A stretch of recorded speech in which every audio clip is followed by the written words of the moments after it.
Film की शुरू होते ही हम एक फार्मर को देखते हैं जो रात में अपनी फील्ड्स के पास रिलैक्स कर रहा था। अचानक ही उसे करीब से अजीबोगरीब आवाजें आने लगी। उसने नोटिस किया कि उसका डॉग भी उसके पास नहीं था। वो चेक करने के लिए आगे गया तो उसने देखा कि कोई अजीब सी चीज उसके डॉग को खा रही थी। वो डर गया क्योंकि इतना बड़ा जानवर उसने पहले कभी नहीं देखा था। जानवर को डराने के लिए वो जोर जोर से चिल्लाने लगा, लेकिन इससे जानवर भागने के बजाय जानवर को गुस्सा आ गया और उसने जोर से पाँव मारकर यहाँ खड़ी हुई सारी फेंस तोड़ दी। जो फेंस उस आदमी के पाँव पे लिपट गई और टांग में खुबने की वजह से उस आदमी को बहुत ज्यादा दर्द होने लगा। बहुत मुश्किल से वो अपने आप को इस फेंस से आजाद करता है और आहिस्ता आहिस्ता आगे बढ़ने की कोशिश करता है। इससे पहले कि वो यहाँ से बचकर निकल पाता, उसे अपने पीछे किसी की आहट हुई। डरते हुए उसने पीछे मुड़कर देखा तो वो खौफनाक सा जानवर अपने खून से सने हुए मुंह के साथ उसे देख रहा था।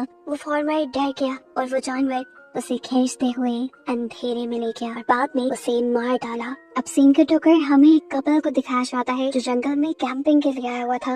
लड़का जब कुछ करने के लिए कैंप से बाहर निकलता है तो कुछ ही देर बाद उसकी वाइफ को लड़के की चीखने चिल्लाने की आवाज़ें सुनाई देती है। पहले तो उसे लगा कि उसका हस्बैंड उस पर प्रैंक कर रहा है, लेकिन गुजरते हर सेकंड के साथ साथ वो आवाजें और भी खतरनाक होती गईं और उसके हस्बैंड की चीखने की आवाजों में उसे किसी चीज के हुर्राने की आवाजें भी सुनाई देने लगी। डरते हुए ये लड़की अपना थोड़ा सा कैंप खोलती है तो एकदम से उसके हस्बैंड की कटी फटी लाश उसकी गोद में आकर गिर जाती है। इसे देखकर उसका दिल खराब हो गया और उसने उल्टी भी कर दी। उसे समझ नहीं आ रहा था कि उसके साथ हो क्या गया है और खुद अब वो करे क्या।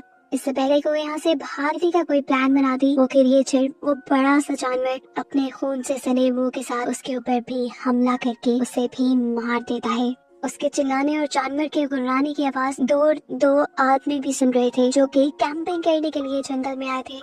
ये लोग अब उस चीज को चेक करने के लिए इन कैंप्स के करीब आते हैं तो इन्हें यहाँ पे एक बहुत बड़ा बोर्ड यानी एक बहुत बड़ा पिग दिखाई देता है। उस आदमी को लगा कि शायद उसे हेलुसिनेशंस हो रही है। इतना बड़ा पिग उसने आज से पहले कभी नहीं देखा था। वो अपने फ्रेंड से कहता है, मुझे लग रहा है मैं कुछ ज्यादा ही ड्रंक हूँ क्योंकि मुझे वहाँ पर एक बहुत बड़ा एक जायंट पिग दिख रहा है। ये सुनकर उसका दूसरा दोस्त उसके हाथ से उसकी शॉटगन ले लेता है और देखकर अपने दोस्त को ये कंफर्म करता है कि वहाँ पे एक जायंट पिग यानी बोर ही है। उसने पिग को निशाना लगाने के लिए जैसे ही शूट किया तो उसका निशाना चूक गया क्योंकि उसकी नजर कमजोर थी और अगली मर्तबा देखने पर वो पिग बाहर रहा भी नहीं था। पिग के जाने के बाद ये लोग भी उस टैंक तक जाते हैं जहाँ जाकर इन्होंने देखा कि कपल की कटी फटी लाशें पड़ी थी जिनकी हालत उस पिग ने की थी और ये दोनों अब मर चुके थे। यहाँ का बाकी सामान देखते हुए कैन को लगता है कि यहाँ पर 4 लोग होंगे और जरूर बाकी 2 कहीं भाग गए होंगे। वो अपने दोस्त ब्लू से कहता है, तुम जाओ जाकर शहर से मदद मांग के लाओ, मैं यहाँ पर रहकर बाकी सर्वाइवर्स को ढूंढता हूँ।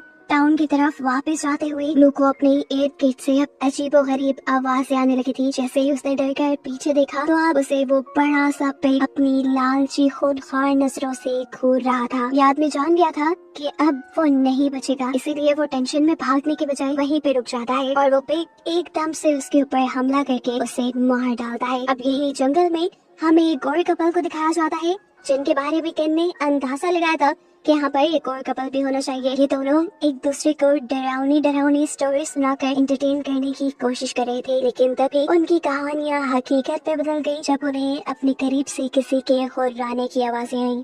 हस्बैंड जब चेक करने के लिए कुछ आगे गया तब तो उसे कुछ नजर नहीं आया, लेकिन जैसे ही वो पीछे मुड़ा तो उसने देखा कि एक बहुत बड़ी सी क्रिएचर ने यानी उसी पिग ने उसकी वाइफ के ऊपर हमला कर दिया था। अब पिग उस लड़की के ऊपर हमला करने के बाद अपने बड़े से दांत उस लड़की की बैक में स्टैब करते हुए उसे हवा में उठा लेता है और ये सीन इतना ज्यादा क्रीपी था कि देखने वाला उसका हस्बैंड भी डर गया। देखने को मिला कि वो ठीक तरह से चल नहीं सकता था, लेकिन फिर भी उसने यहाँ से भागने की कोशिश की, लेकिन उसकी कोशिश नाकाम हो गई क्योंकि वो पिग एकदम से उसके मुंह के ऊपर भी हमला करके उसकी गर्दन को उसकी बॉडी से अलग कर देता है और ऐसे ही ये कपल भी मारा जाता है। केन जो कि इसी कपल को ढूंढते हुए यहाँ तक पहुँच गया था, उसने जब आकर देखा कि वो दोनों भी मर चुके हैं तो उसे बहुत अफसोस हुआ क्योंकि उसे उम्मीद थी वो एक और कपल की तो जान बचा ही लेगा। इस सब के दौरान अब केन के सामने भी वो बड़ा सा पिग आ जाता है। उसके मुंह से खून टपक रहा था जो उन्हीं लोगों का था जिनको इस पिग ने मारा था। इससे पहले कि वो केन को भी मार देता, केन उसे अपनी छुरी दिखाता है और सीन यहीं से कट होकर हमें अगली सुबह का सीन दिखाया जाता है जहाँ एक आदमी अपनी वैन लेकर इसी जंगल की तरफ बढ़ रहा है। चलते हुए अचानक उसकी गाड़ी वही पिग अपने दांतों से उठाकर फ्लिप कर देता है और ऐसे उसका बहुत बुरा एक्सीडेंट हुआ।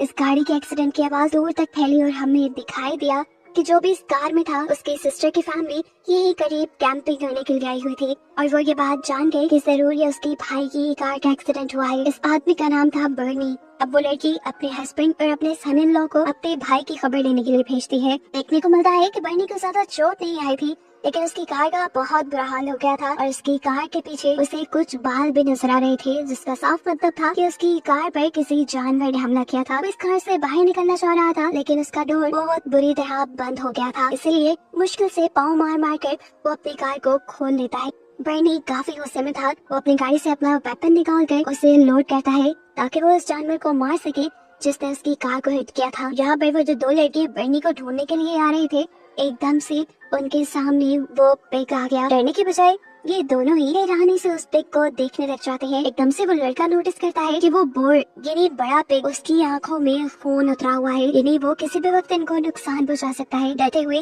वो लड़का अपने फादर इन लॉ को उस पिग की तरफ फेंकते हुए वहाँ से भाग जाता है और वो पिग बड़ी ही बेरहमी से उस आदमी का सर अपने मुंह में लेते हुए उसका सर उसकी बॉडी से अलग कर देता है। दूर से आते बर्नी ने ये सारा नजारा अपनी आंखों से देख लिया था। वो उस पिग को भी देख चुका था और जल्दी से वो इस पिग के ऊपर निशाना लगाता है और गोली ठीक जाकर पिग को लग जाती है। अब यहाँ वो लड़का जो अपनी फादर इन लॉ का खतरे में डालकर वहाँ से भाग आया था, दूर से ही वो चिल्लाते हुए अपने फियांसी और उसकी मॉम को कहता है, भागो यहाँ से भागो, यहाँ खतरा है।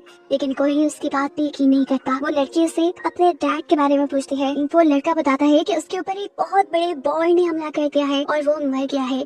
लेकिन यहाँ ये दोनों खड़ी हुई हंस रही थी क्योंकि उन्हें लगा कि वो लड़का मजाक कर रहा है। लेकिन अगला ही सेकंड उनका ये ख्याल बदल गया क्योंकि पिग भागते हुए आकर उस लड़के को अपने मुंह में पकड़ते हुए वहाँ से भाग जाता है और वो लड़का उसके मुंह के अंदर ही मारा जाता है। ये सीन इतना खतरनाक था कि ये लोग पागल हो गए। वो लड़की अपने फियांसी की मौत देखकर बहुत ही ज्यादा परेशान हो चुकी थी। उसकी मॉम उसे यहाँ से ले जाने की कोशिश करती है, लेकिन जब वो नहीं जाती तो ठीक वक्त पर बर्नी यहाँ आकर इन तीनों को यहाँ से ले जाता है। वक्त बहुत कम था। अपनी जान बचाने के लिए बर्नी ने एक आइडिया सोचा और नदी को पार करते हुए फील्ड्स के दूसरी साइड पर जाने का डिसाइड किया, जहाँ दूसरी साइड से टाउन जरा करीब था। लेकिन वो जानता था कि वहाँ के रास्ते से भी टाउन तक पहुँचने में रात हो ही जाएगी। ये लोग भागते रहते हैं अपनी जान बचाने के लिए। बर्नी को ये लग रहा था कि उस बोर यानी उस बड़े से पिग को पानी से डर लगता होगा, लेकिन वो ये नहीं जानता कि ये पिग कितना खूनख्वार है। रात के अंधेरे में वो इन्हें दोबारा ढूंढ लेता है, जहाँ एक और मर्तबा उसे अनएक्सपेक्टेडली देखकर इन सब की जान निकल जाती है और वो बोर इनके एक साथी के ऊपर हमला करके उसे खा जाता है। वो तो मर गया था, लेकिन इन्हें भागने का मौका मिल गया। बर्नी की बहन अपने बेटे की मौत से बिल्कुल टूट रही थी, लेकिन बर्नी उसे जबरदस्ती लेकर भागता है और यहाँ उनकी किस्मत चल जाती है करीब ही और ये एक लकड़ी का बना हुआ शेल्टर मिल जाता है, जिसके अंदर जाकर ये लोग थोड़ा सा सुख का सांस देते हैं। यहाँ पर आकर बर्नी की बहन और उसकी बेटी दोनों ही टूट चुके थे, क्योंकि अब तक उन्होंने अपने 3 खास लोगों को खो दिया था इस ट्रिप में। बर्नी जब अपनी बहन को सहारा देने के लिए करीब आता है तो उसकी बहन उल्टा उसे ही ब्लेम करने लगी कि ये सब तुम्हारी वजह से हुआ है। तुम इतनी बॉडी बनाने के बावजूद भी अपने भांजी को नहीं बचा पाए, तुम कायर हो। खैर ये रोना धोना कुछ देर तक चला, लेकिन फिर पूरे दिन की थकान ने इन्हें सुला ही दिया। कुछ देर बाद दोबारा इनकी आंख खुल गई क्योंकि ठंड बहुत ज्यादा बढ़ गई थी। बर्नी उनको सुकून देने के लिए बाहर से कुछ लकड़ियां लाने का डिसाइड करता है, जिसे लोग जलाकर यहाँ का टेम्परेचर थोड़ा बेहतर कर सकते थे। लेकिन जैसे ही बर्नी ने दरवाजा खोला तो वो बोर जो शायद इसी इंतजार में था कि कब बर्नी दरवाजा खोले और वो अंदर आई। वो बोर एकदम से पूरा दरवाजा तोड़ते हुए इनके कैबिन के अंदर आ जाता है, लेकिन इस मर्तबा बर्नी पहले से ही इस बोर के ऊपर काफी गुस्से में था। उसे काफी गिल्ट था क्योंकि उसके होते हुए उसके भांजे की मौत हो गई थी। वो ये सारा गुस्सा इस बोर के ऊपर निकालता है और बहादुरी से अपना चाकू निकालते हुए कई मर्तबा उस बोर की गर्दन में स्टैब कर देता है। लेकिन इस हमले से बोर को ज्यादा खास कुछ हुआ नहीं। इस वक्त पर बर्नी की बहन और उसकी बेटी भी निकल कर बर्नी के पीछे आ गई। बर्नी ने उनसे कहा, भागो यहाँ से, मैं बोर को तुम्हारे पीछे रोकूंगा। ये सुनते ही वो दोनों यहाँ से भाग जाती है और बर्नी एक और मर्तबा उस बोर पर हमला करता है। लेकिन इस मर्तबा इस बोर ने भी अपनी सारी ताकतें दोबारा इकट्ठी कर ली थी, क्योंकि इस मर्तबा वो बर्नी को अपने दांतों के जरिए उठाकर दूर फेंक चुका था। इस हमले की वजह से बर्नी का चाकू भी गुम हो चुका था और अब उसके पास कोई वेपन नहीं था इस बोर से लड़ने के लिए। बर्नी हिम्मत नहीं हारता और उठकर जोरदार पंच उस बोर को मारता है, जिसके जवाब में बोर उसे उठाकर उसी कैबिन के अंदर फेंक देता है, जिस छोटी सी कैबिन के अंदर बर्नी पहले छुपा हुआ था। अब पिग उसके ऊपर आ चुका था और उसे बस मारने ही वाला था, लेकिन यहाँ पर बर्नी ने अपनी सारी ताकतों को जमा करते हुए जहानत से उसके नीचे से निकल आया।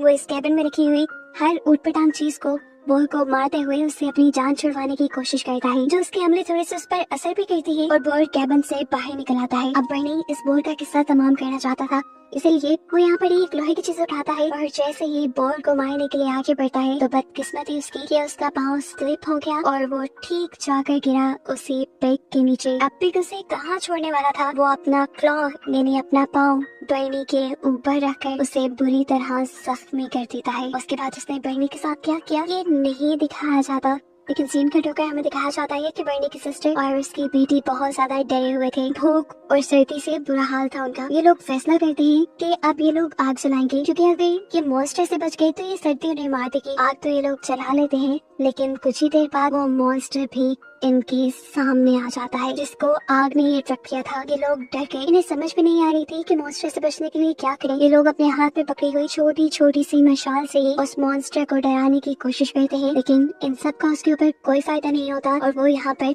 बर्नी की बहन की टांग पकड़ लेता है। इससे पहले कि अब ये बोर इन दोनों को मार देता, दूर से एक तेज रोशनी इन सबकी आंखों को धुंधला कर देती है। बोर भी उसी रोशनी की तरफ देखता है और वो रोशनी तेजी से आकर उस बोर को हिट कर देती है। हमें पता चलता है ये एक कार थी जिसने इन लड़कियों की जान बचाने के लिए उस बॉल को आकर हिट किया था। इस लड़की का नाम था साशा, जो कि मूवी के शुरू में दिखाए जाने वाले ओल्ड मैन की बेटी थी और वो अपने डैड को ही ढूंढने के लिए इस टाइम यहाँ आई थी। देखने को मिलता है कि वो बोर अब खड़ा नहीं हो पा रहा था, क्योंकि इस हमले की वजह से उसके जिस्म की कई हड्डियाँ टूट चुकी थी, लेकिन वो अभी भी जिंदा था। बर्नी की सिस्टर अपनी फैमिली मेंबर्स की मौत का बदला लेने के लिए साशा की कार से एक गन निकालती है और धड़ाधड़ का ये फायर उसके ऊपर कर देती है, लेकिन ये बोर अभी भी नहीं मरता। तब उसकी बेटी उसके हाथ से गन लेती है और एक निशाना उस बोर की आंख पे लगाती है। इसके बाद हमें देखने को मिला कि वो बोर गिर चुका था, उसने हिलना बंद कर दिया था, शायद वो मर गया। ये लोग अब और खतरा मोल नहीं ले सकते थे। जल्दी से ये लोग साशा की कार में बैठते हैं